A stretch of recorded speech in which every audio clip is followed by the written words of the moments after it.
Okay, so we're on to Sagittarius Rising. You guys have Scorpio within your 12th house.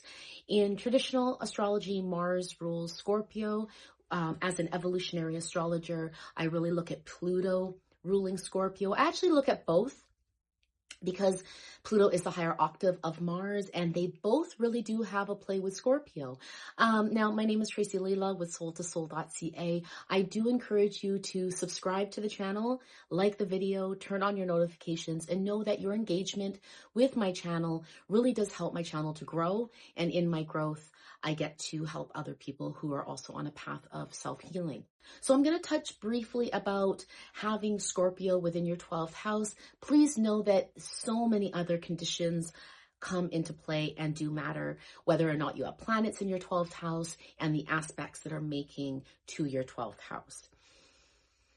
Now, when we look at Scorpio, this is deep fixed energy within the undercurrent of that Neptunian Pisces energy that is the original ruler of the 12th house.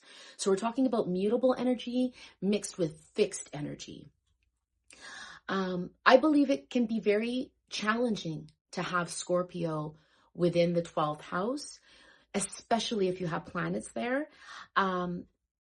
Scorpio, again, it's very deep.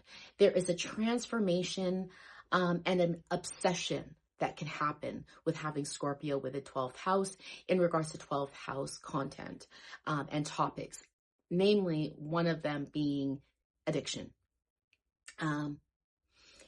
There could be a very fixed, dark, spiritual nature, just being really obsessed and fixated on it because there's so much moving around and so much content, so much mutable energy. This is the collective unconscious, is the 12th house.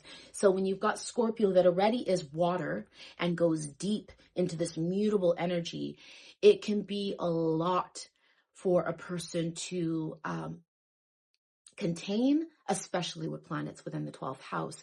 So there needs to be a lot of solitude, any planet, but I think especially with Pluto there. In evolutionary astrology, Pluto is its placement. If you do have Pluto within your 12th house, you really want to look to the 6th house, because you are to be of service. You are to transform within that 12th house to be of service in the polarity point.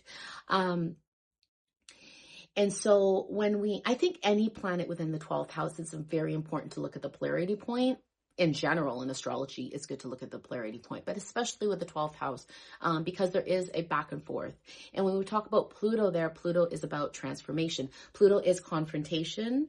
Pluto is confrontation because it likes where it's at, right? Pluto likes what is, but Pluto needs to transform. And that's where we got the confrontation, when we have to transform. And so it can be very deep with the 12th house. I want to talk about the celebrity example that I have. She is a perfect example of a Sagittarius rising with Scorpio being within your 12th house. We're going to talk about Kesha. She grew up in poverty. 12th house, very hard, mother on welfare, eating based on food stamps. She didn't know who her father is. She didn't know the identity of her father, which I think is really significant as well. She didn't fit in well with school. And if you really look at the image of Kesha and how she dresses and how she's Pluto. If you look at her and her attire, how she wears her hair, her makeup, just everything is like dark and like underworld and kind of grimy, it's like it's Pluto, it's deep. She dropped out of school at 17. She was in rehab for an eating disorder, for bulimia.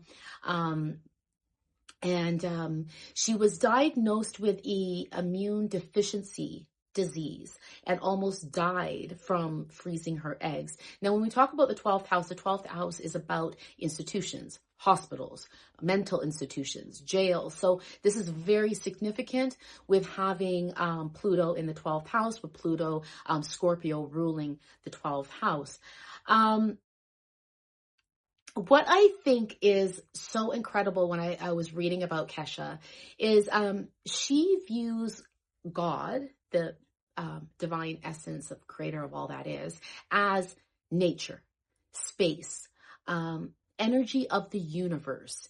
And she's deeply into meditation and mindfulness. Again, 12th house content. Remember, 12th house can either fall deep into self-sabotage, into addiction, into really mental health issues, or it can have you rise up beyond that through the tools of meditation and mindfulness to see a higher perspective to reach that point of enlightenment. This is the point of 12th house, to heal from deep content so you can be of service in this collective unconscious energy. So I will leave you with that until next time.